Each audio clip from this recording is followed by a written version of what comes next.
দৃষ্টির মনে হচ্ছিল কিছু একটা বলবে, কিন্তু তার আগেই তানিয়া আবার বলে উঠল, দেখো এখন আমি কি করি, তোমরা দুজন যে কাজেই এখানে এসে থাকো না কেন আমি সেটা কোনোভাবেই সফল হতে দেব না, বুঝেছ? এখন দেখো এখন কি করবে শিবম আর দৃষ্টি। দৃষ্টির কথা শুনে দৃষ্টি একটু ঘাবড়ে গেল, কিন্তু শিবম শান্তভাবে বলল, তোমার বিয়েতে আমি আগেই ক্ষমা চেয়েছিলাম, যদিও সেখানে আমার কোনো দোষই ছিল না। শিবম, তোমার সাহস তো কম নয়, আমি তোমাকে যা বলেছিলাম সেটা কি ভুলে গেছ? পাশ থেকে হঠাৎ একটি গভীর কণ্ঠস্বর ভেসে এলো। সেই সময় 10 সিংহানিয়া হেঁটে এসে শিবম ও দৃষ্টির দিকে ঘৃণার দৃষ্টিতে তাকালো। তারপর তার ছিল্লের হাসি হেসে বলল, তুমি কি ভেবেছিলে শুধু একটা ক্ষমা চাওয়ার মাধ্যমেই সব মিটে যাবে? গত কয়েকদিনের ঘটনা কি তোমাকে তোমার পদবি ভুলিয়ে দিয়েছে? সত্যিই কি ভেবেছিলে আমি তোমার সেই নিম্নমানের গয়নার কারখানাগুলো বন্ধ করে দেব না? 10 ন্যারাং জুয়েলারি গ্রুপে বিপুল পরিমাণ অর্থ বিনিয়োগ করেছিল। বিনিয়োগকারী বোর্ডের সদস্যদের মধ্যে সেও একজন গুরুত্বপূর্ণ নির্বাহী কর্মকর্তা হয়ে উঠেছিল। তাছাড়া দিল্লির প্রভাবশালী সিংঘানিয়া পরিবারের জ্যেষ্ঠ পুত্রও ছিল সে। হঠাৎ তানিয়ার নজর পড়ল দৃষ্টির হাতে থাকা ডিজাইন ড্রাফটের ব্যাগে।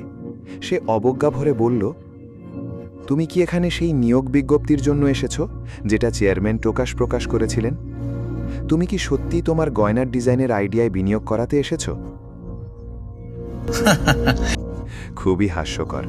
প্রতিভার এত অভাব থাকা সত্ত্বেও তুমি এখনও একজন জুয়েলারি ডিজাইনার হওয়ার চেষ্টা করছো। গত কয়েক বছরে তুমি যত ডিজাইন বানিয়েছ আমি সব দেখেছি, সবই একেবারে আবর্জনা। তোমার বর্তমান দক্ষতা দিয়ে সারা জীবন চেষ্টা করলেও কেউ তোমার ডিজাইনে বিনিয়োগ করার কথা ভাববে না। তানিয়া ব্যঙ্গ করে হাসল এবং বলল, দৃষ্টি, আমার কোম্পানির ডিজাইন বিভাগের উপপরিচালক ও প্রধান জুয়েলারি ডিজাইনার হিসেবে আমি আনুষ্ঠানিকভাবে তোমাকে এই মুহূর্তেই এই ভবন ছেড়ে যাওয়ার নির্দেশ দিচ্ছি।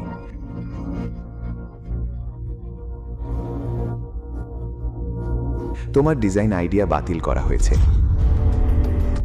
তানিয়া, তুমি? আমার আগের সব ড্রাফটও তুমিই বাতিল করেছিলে? দৃষ্টি সম্পূর্ণ অবিশ্বাসের সঙ্গে জিজ্ঞেস করল, কি হলো, এখনো কি বিশ্বাস হচ্ছে না? তানিয়া গর্বের সঙ্গে দৃষ্টির দিকে তাকিয়ে বলল, তুমি কি সত্যিই একজন পেশাদার ডিজাইনার হিসাবে আমার কথায় সন্দেহ করছো? আমি পুরো দিল্লির অন্যতম শীর্ষ জুয়েলারি ডিজাইনার, আর তুমি এখনো পর্যন্ত কোনো উল্লেখযোগ্য ফলাফলই দেখাতে পারোনি। ঠিক তখনই অফিসের ভেতরে একটি গভীর ও মর্যাদাপূর্ণ কণ্ঠস্বর শোনা গেল, এখানে কি নিয়ে এত তর্ক হচ্ছে? সবাই শব্দের দিকে তাকিয়ে দেখল চেয়ারম্যান বিক্রম টোকাস তার কেবিন থেকে বেরিয়ে এসেছেন।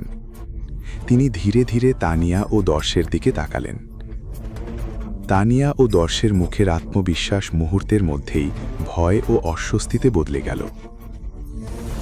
চেয়ারম্যান স্যার, বড় কিছু নয়, দর্শ তাড়াতাড়ি বলল। কিছু লোক আছে যারা কোম্পানির নিয়ম বোঝে না, আমি শুধু তাদের শিক্ষা দেওয়ার চেষ্টা করছিলাম। ও? বিক্রম দর্শের দিকে তাকিয়ে জিজ্ঞেস করলেন, কে সেই ব্যক্তি যে নিয়ম জানে না?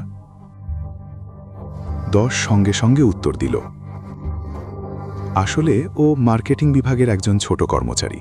ওর নাম দৃষ্টি। কোনো অনুমতি ছাড়াই ও কোম্পানির উচ্চপদস্থ কর্মচারীদের অফিসে ঢুকে পড়েছে। আমি শুধু ওকে নিয়ম বোঝাচ্ছিলাম। বিক্রম শান্তভাবে বললেন, ওকে আমি নিজেই ডেকেছি, এতে কি তোমার কোনো সমস্যা আছে? তারপর তিনি আরও বললেন, আর একটা বিষয় পরিষ্কার করে দিই, এটা একটা অফিস।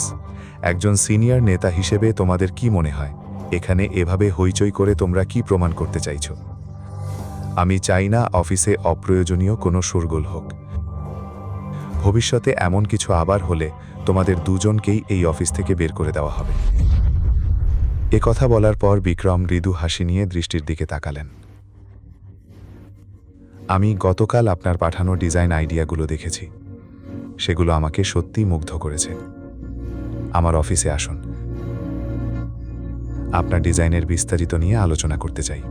ধন্যবাদ বিক্রম স্যার, দৃষ্টি গম্ভীরভাবে বলল।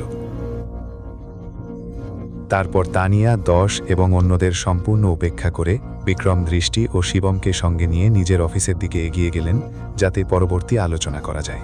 গল্পের পরবর্তী অংশ জানতে দেখুন পরের এপিসোড শুধুমাত্র পকেট এফএম-এর ইউটিউব চ্যানেলে।